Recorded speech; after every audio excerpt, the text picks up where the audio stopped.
Good morning, students. Today I am going to explain you about the valency.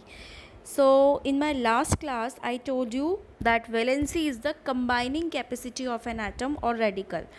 So in other words, we can say the number of valence electron lost or gained by an atom in order to attain its stability is called valency. So remember, to attain its stability, atom either lost its valence electron or gained electron and become cation and anion. So that losing of electron and gaining of electron, the number of electron will become its valency. So in case of sodium atom, we all know sodium atom has one atom in its outermost shell. Electronic configuration is 281, atomic number is 11. So we can say that its valency is 1 because it loses one electron and become a cation, Na positive. Same as magnesium loses 2 electron and become Mg2 plus, its valency is 2. Aluminium, it loses 3 electron and it will become Al3 plus and valency will be 3. Chlorine gains one electron because electronic configuration is 287. So chlorine atom needs one electron to complete its outermost orbit. That's why chlorine is gaining one electron to attain the stability and the valency will become 1. Same as oxygen needs 2 electron to complete our outermost shell and become stable. So valency is 2. So remember always that valency depends on or it is the number of the atom lost or gained by an atom.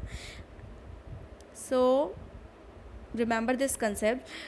Children, we all know that valency is either equal to the valence electron or the number of electron required to complete the valence shell. Like that only they can acquire the stable noble gas configuration. So for a metal, valency is equal to number of electrons, because you know in the metals group, all the metals which is placed in the left hand side, they either contain one valence electron, two or three valence electron in their outermost shell. So in the case of metal, always remember valency will be the number of valence electron. As I said, sodium is having one, so one will be, magnesium has two in the last shell, so 2 electron. Aluminium has the 3, so the 3 electrons. So for a metal, valency is equal to the number of valence electron. You can underline this line. Same as for the non-metal, we have to apply a formula, because you know non-metals, their valence electron will be either 7, either 6, either 5. So what we should do in that case, we have to follow the octet rule. For following the octet rule, we have to divide it by 8 number. So for finding out the valency of non-metal, what we will do, 8 minus number of the valence electron of the non-metal. So suppose in case of chlorine, we know that there are 7 electron. So to complete its octet or outermost orbit, it needs for stability it needs one more, so that 7 will plus 7 will become 8 if it will get the one electron. So that's how only chlorine gains one electron to complete the valency. But when we will apply this formula, 8 minus, we all know that chlorine has 7 electron in the outermost shell, so 8 minus 7, automatically it will come 1. So valency for non-metals, we always follow the this formula: 8 minus 7, 1, 8 minus 6, 2, 8 minus 5, 3, 8 minus 4, 4, like this. So carbon is having 4 valency because of this formula, 8 minus 4. Now like this we can easily find out the oxygen or any valency of non-metal. Now few elements you can see here 5 are given in the table: copper, iron, mercury, lead and tin. Their symbols are given. These are highly unstable, and they exist in a, for the stability, they exist in a different compound form. So they have the variable, they have the different valency. So copper, lead, mercury, tin, iron, they have more than one valency. So that's why, like, copper is having Cu plus and Cu2 plus. So when copper will reduce or donate 1 electron, and when copper will donate 2 electron. So the same way you can see here, they have the 2 valency, lower valency also, higher valency. So remember the atom. Sometimes in the exam they are asking, name few elements whose have variable valency. So you should know the name and the symbol also.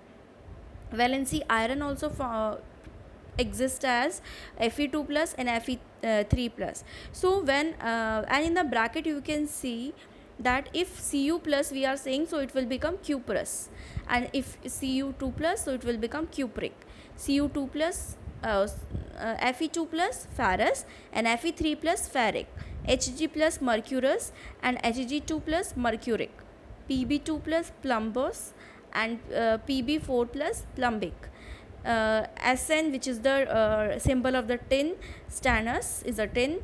So Sn2 plus stannous, and Sn4 plus 4 minus is 4 plus is stannic. So you can see their valency is written in the Roman also here. Now what is radical? Radical is a group of atom or having a charge. So it can, charge can be plus, as you can see here, and charge can be negative, as in case of O2 plus, O2 minus, and Cl negative, Cs minus. So the radical having positive charge, like copper, iron, mercury, lead and tin, or sodium, potassium, aluminium, magnesium, they are cations because they carry a positive charge. Whereas chlorine, fluorine, iodine, they are the oxygen, they are the negative charge, they are called anions, and they also have this valency. So you can see the cations here. Cations are the positively charged ions. Okay, so monovalent means they have the single valency 1 plus, divalent they have the 2 valency 2 plus, then trivalent they are having 3 plus, aluminium case. So some positively charged ions are monovalent, they have the one valency, some are having divalency, some are having trivalency. Same as valency of some anions are given here. So they like H negative, Cl negative, Br, you can see all are having hydroxyl ion, bicarbonate ion, nitrite ion, acetate ion. So all contain the negative valency. Okay, monovalent. Then we have the sulfite, they have the divalent, and phosphate they have the trivalent valency. So few valency are given. So remember the common valencies. Okay, and for finding out the valency, you should know this formula. For metal, the number of valency should be equal to the number of valence cell. So remember, you should know, I told you so many times, children, you should know the sequence 1 to 20, their atomic number, how to distribute the electrons in the shells, in the K shell, L shell, M shell. I mean to say how to distribute the electrons in the electronic configuration, how to do electronic configuration, you should know this.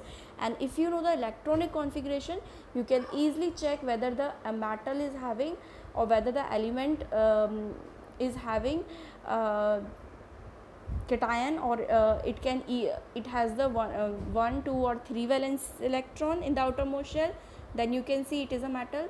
Or if you see that outermost electron is having 4, 5, 6, 7 and 8, then it will be a non-metal. So for non-metal we should apply this 8 minus number of the valence electron, like they have done in the case of oxygen. 6 electrons are there in the outermost shell in case of oxygen element. So 8 minus 6 is equal to 2. So the valency of oxygen is 2. And how we will write the valency? O 2 minus. So like this, remember this valency concept and the radical concept. Positive radicals having positive charge are called cations, and radical having negative charge are called anion, and their charges are different. Cations are having positive charge, anions are having different charge. So go through this chapter. If you have any doubt, just ask me in the Zoom class. So thank you children, and have a nice day. God bless you all.